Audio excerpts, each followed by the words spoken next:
अंग्रेजी शासन के समय लोकमान्य बाल गंगाधर तिलक द्वारा गणपति महोत्सव को नवीन रूप में स्थापित किया गया और उसके कई कारण थे।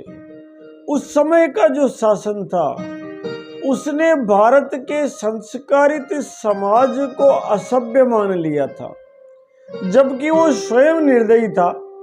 क्रूर शासन व्यवस्था थी, नितांत विधि के सिद्धांतों से अनभिज्ञ शासन व्यवस्था थी अथवा विधि की अवज्ञा करने में लीन थी। लॉर्ड सेफ्सबरी बोल रहा था, as India must be bled, the bleeding should be done judicially.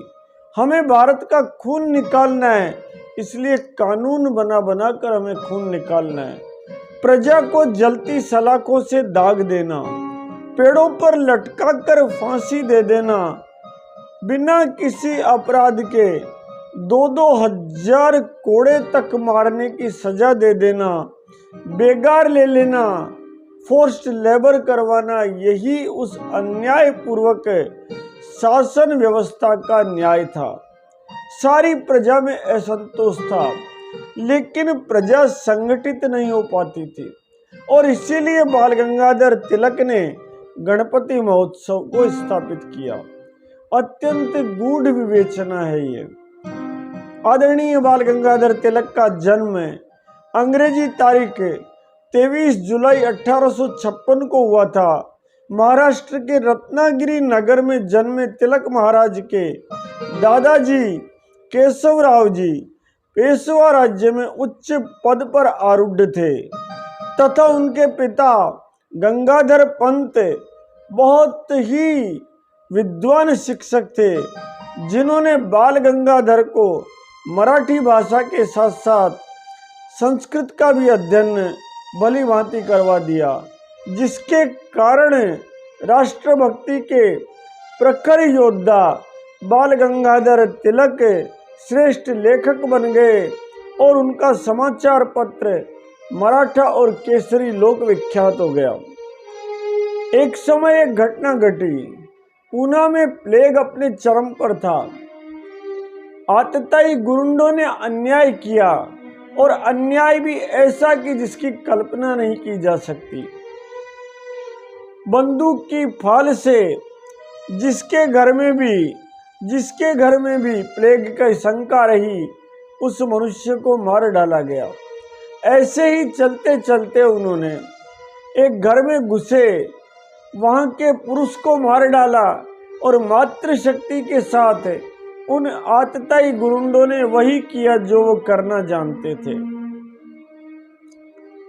उस जगन माता ने वहीं से दिगंबर अवस्था में जाकर गणपति के मंदिर का घंटा बजा दिया।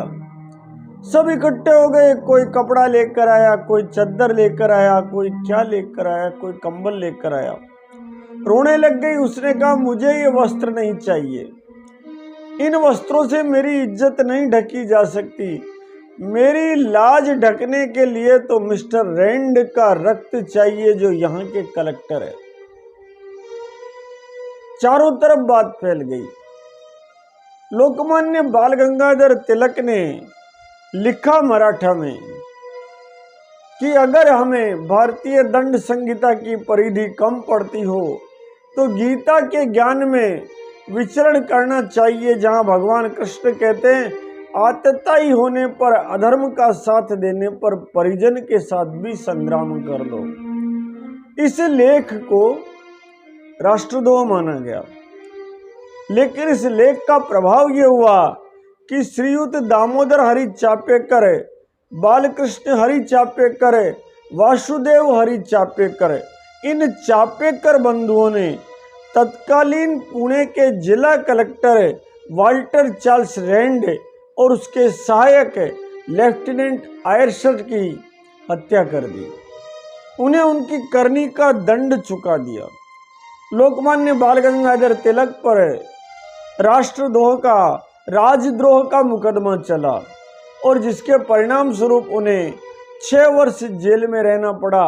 लेकिन उस जेल की अवधि में भी उन्होंने गीता रहस्य नाम से गीता पर अद्भुत टीका लिखी। गणपति मंदिर की इस घटना ने लोकमान्य बाल गंगाधर तिलक के हृदय पर एक अक्षुण्ण प्रभाव छोड़ा।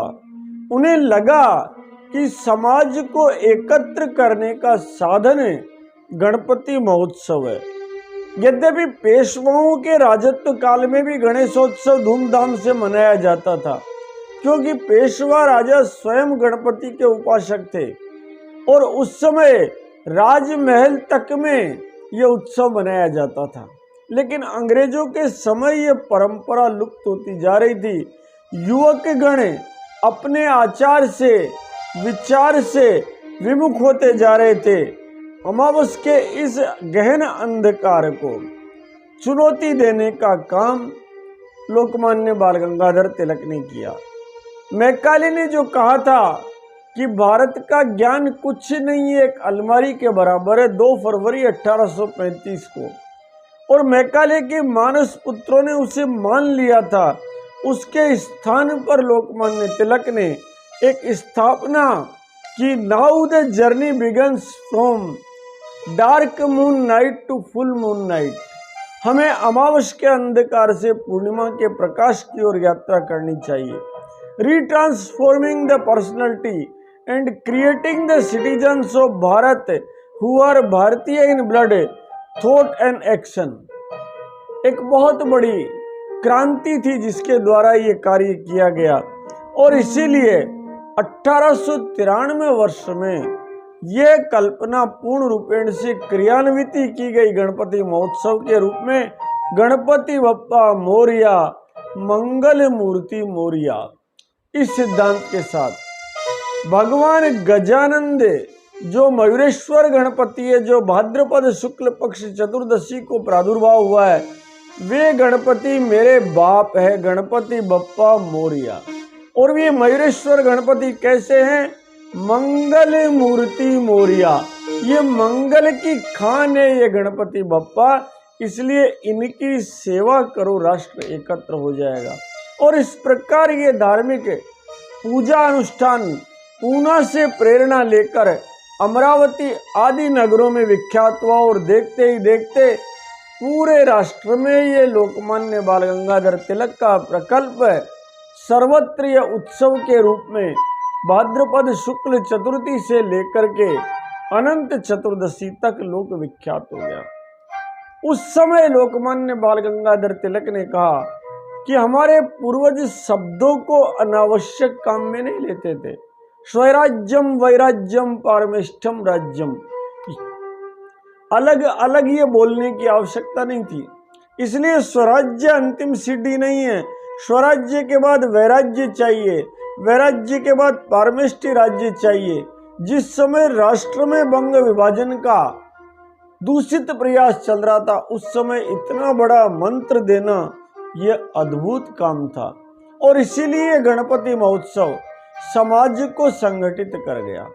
उस समय मिट्टी की मूर्ति हमारे पूर्वज बना लेते थे, उत्सव के बाद वो मूर्ति पैरों में नहीं आए इसलिए जल में छोड़ देते थे। लेकिन उनके मन में एक कल्पना नहीं थी कि आने वाले समय में पीओपी की विशाल मूर्तियां बनेगी, क्योंकि राष्ट्र पर वो संकट नहीं रहा जो गुरुंडों का था, और उसके बाद जल देवता को प्रदूषित किया जाएगा।